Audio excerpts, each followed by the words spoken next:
Bonjour tout le monde, j'espère que vous allez bien et bienvenue sur la chaîne Horse Team.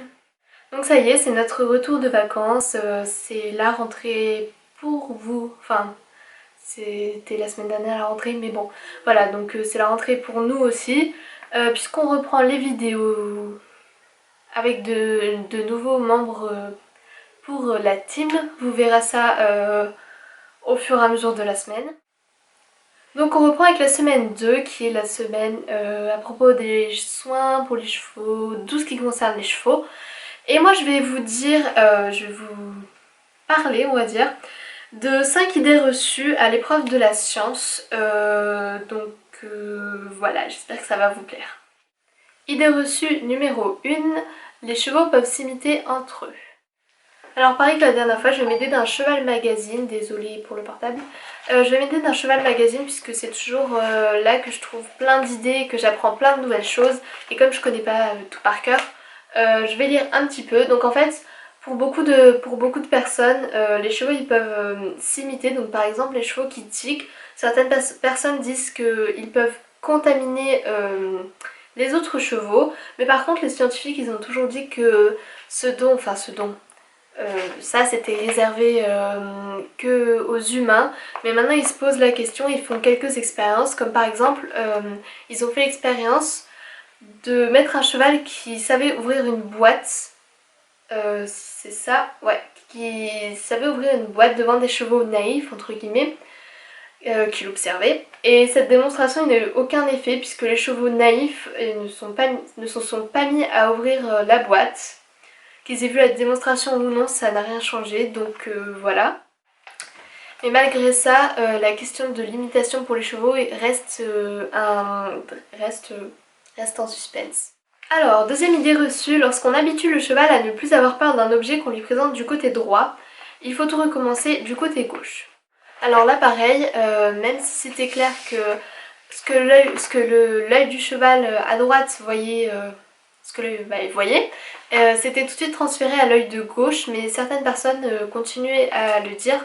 Donc pareil, il y a une personne qui a fait un test, une expérience. Pour cela, la personne elle a caché l'œil à ses chevaux à l'aide d'un masque. Elle leur a ensuite fait apprendre un exercice avec un seul œil opérationnel. Il s'agissait d'un apprentissage discriminatif. Elle présentait aux chevaux deux formes différentes devant eux, par exemple un rond et un carré. Elle leur apprenait que s'ils se dirigeaient vers le rond, ils avaient une récompense alimentaire, alors que s'ils se dirigeaient vers le carré, ils ne recevaient rien. Je vais y arriver. Plusieurs formes ont été présentées de cette façon, et les chevaux ont appris progressivement à reconnaître les formes associées à la récompense. Une fois qu'ils avaient appris, elle a inversé la position du masque afin de cacher l'autre œil, et elle a testé à nouveau sur les chevaux. Les chevaux se sont dirigés immédiatement vers les formes précédemment apprises. Ils n'ont pas eu besoin d'apprendre à nouveau avec l'œil naïf. J'ai réussi. Donc voilà, ce qui montre que cette idée reçue n'est absolument pas vraie. En revanche, un cheval qui s'habitue à avoir un objet dans un certain contexte, ils peuvent très bien en avoir peur dans un autre endroit. Donc par exemple une bâche, si vous mettez une bâche dans votre carrière et vous apprenez à votre cheval à ne pas avoir peur, si vous rencontrez cette même bâche dans la forêt ou en balade, le cheval peut avoir peur. Pour y remédier, il faut tout simplement présenter au cheval l'objet dans plein d'endroits différents. Mais cela n'a absolument rien à voir avec une incapacité de sa part à transférer les informations entre ses yeux. Idée reçue numéro 3, le cheval sait compter. Donc en fait, pareil je vais vous lire parce qu'il y a des siècles et des noms et tout ça, donc ça je retiens pas.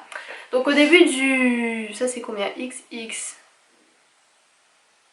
Désolée. 20e siècle?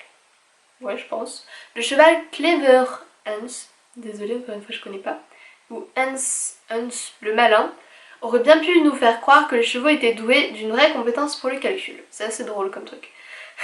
Lorsque son maître lui demandait d'effectuer des opérations relativement complexes, le cheval, parce que le nom est un peu dur à dire, frappait le sol avec son sabot le nombre de fois correspondant à la bonne réponse.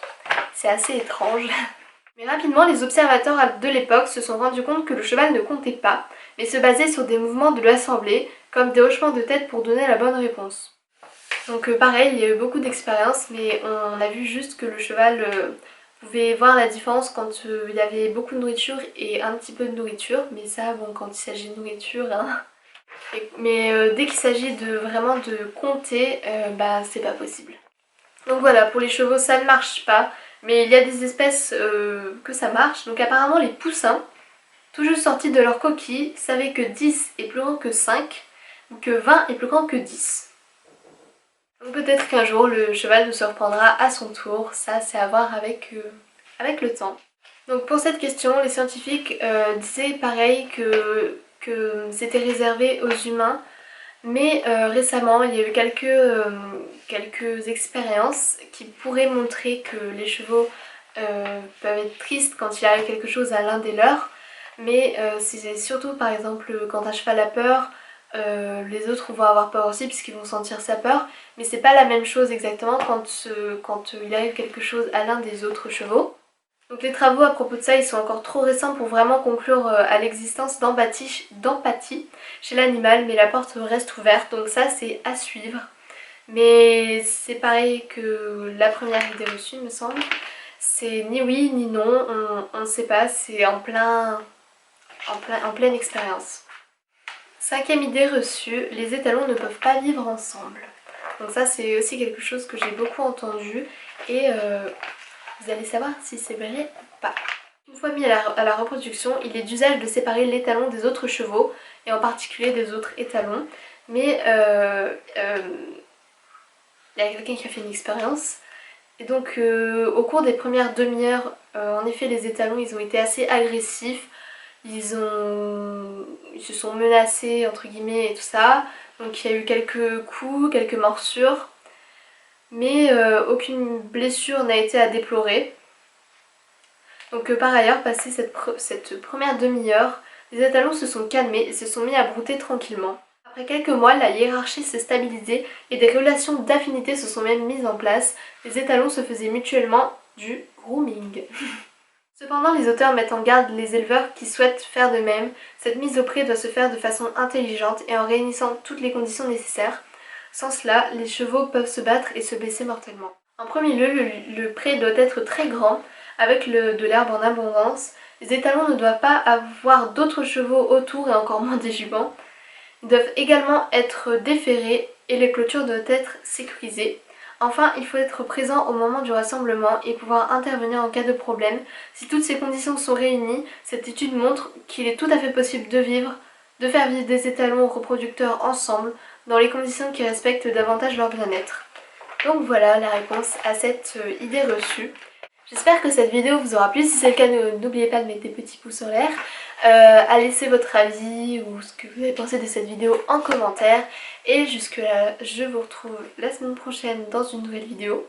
Dimanche prochain, très exactement. Heureusement que c'est la fin de cette vidéo parce que je dis n'importe quoi. À la semaine prochaine, bye bye.